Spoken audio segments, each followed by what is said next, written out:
Assalamualaikum warahmatullahi wabarakatuh. Perkenalkan, nama saya Adib Asraf, NIM C1C0230, akan menjelaskan tentang konsep dasar, tujuan, dan paradigma penelitian.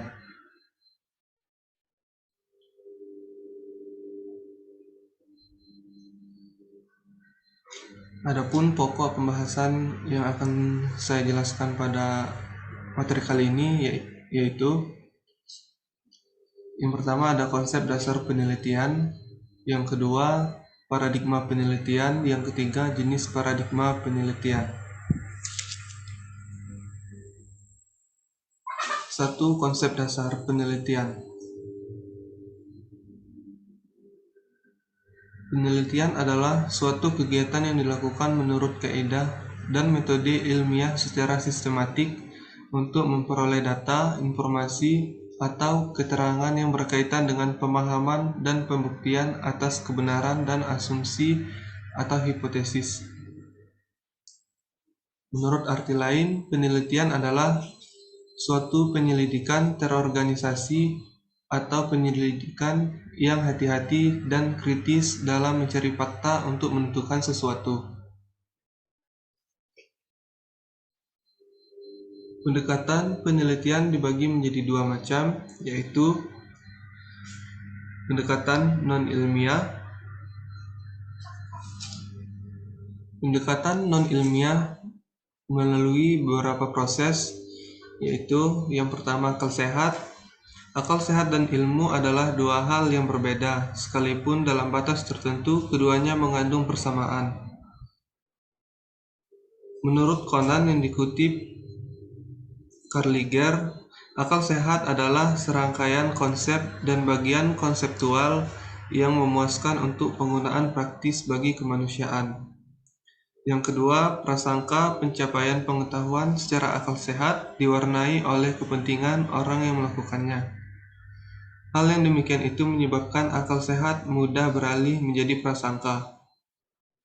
Dengan akal sehat, orang cenderung mempersempit pengamatan karena diwarnai oleh pengamatannya itu, dan cenderung mengkambing hitamkan orang lain atau mencongkong sesuatu pendapat. Yang ketiga, pendekatan intuitif.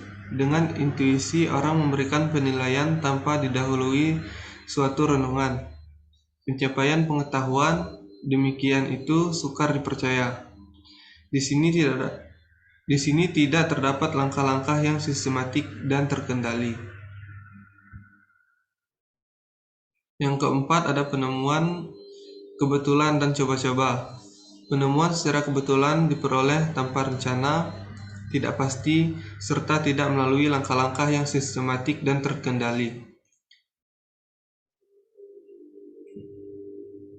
Yang kelima, pendapat otoritas ilmiah dan pikiran kritis. Otoritas ilmiah adalah orang-orang yang biasanya telah menempuh pendidikan formal tertinggi atau yang mempunyai pengalaman kerja ilmiah dalam suatu bidang yang cukup banyak.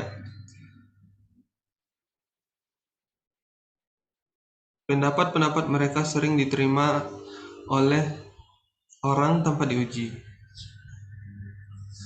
Yang kedua adalah pendekatan ilmiah.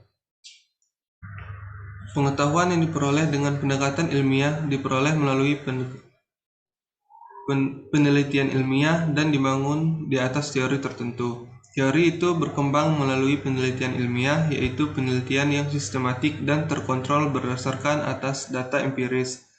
Teori itu dapat diuji dalam hal keajengan dan kemantapan internalnya. Artinya, jika penelitian ulang dilakukan, orang lain menurut langkah-langkah yang serupa pada kondisi yang sama akan diperoleh hasil yang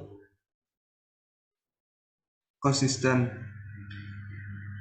yaitu hasil yang sama atau hampir sama dengan hasil terdahulu. Langkah-langkah penelitian yang telah teratur dan terkontrol itu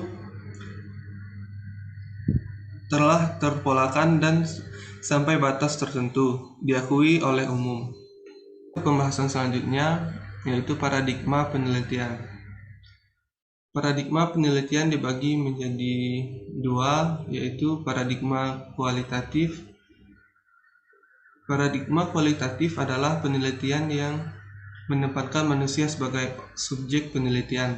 Ciri-ciri paradigma ini yaitu sumber data berasal dari lingkungan alamiah, bersifat deskriptif, analitik, penekanan terhadap proses bukan hasil, dan tidak merumuskan hipotesis.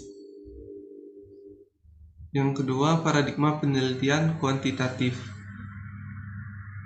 yaitu penelitian yang dilandasi oleh filsafat positivisme, di mana tidak mengakui bahwa adanya unsur teologi dan juga metafisik. Ciri-ciri paradigma ini antara lain, penelitian kuantitatif biasanya digunakan untuk menguji suatu teori. Data-data bersifat angka yang akan diolah dalam bentuk statistika. Pengujian hipotesis menggunakan alat ukur statistika inferensi.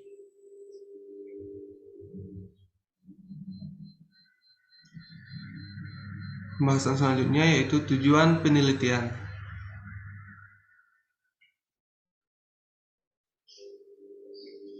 Tujuan penelitian terdapat 3 macam, yaitu eksploratif, penelitian yang bertujuan untuk menemukan problematik baru.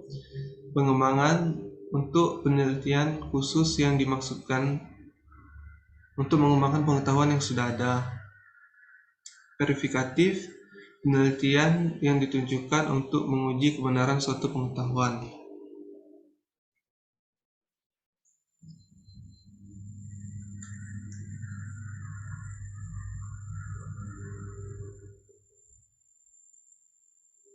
Tujuan lainnya untuk yang pertama meningkatkan dan mengembangkan pengetahuan. Yang kedua menyelidiki masalah tertentu yang memerlukan jawaban. Yang ketiga menangkap opportunity atau peluang. Yang keempat memverifikasi fenomena yang terjadi dengan suatu teori yang telah ada. Yang kelima melakukan pengujian terhadap suatu fenomena untuk menemukan teori baru. Mungkin hanya itu yang dapat saya sampaikan. Mohon maaf jika terdapat banyak kekurangan dan kesalahan. Saya tutup. Assalamualaikum warahmatullahi wabarakatuh.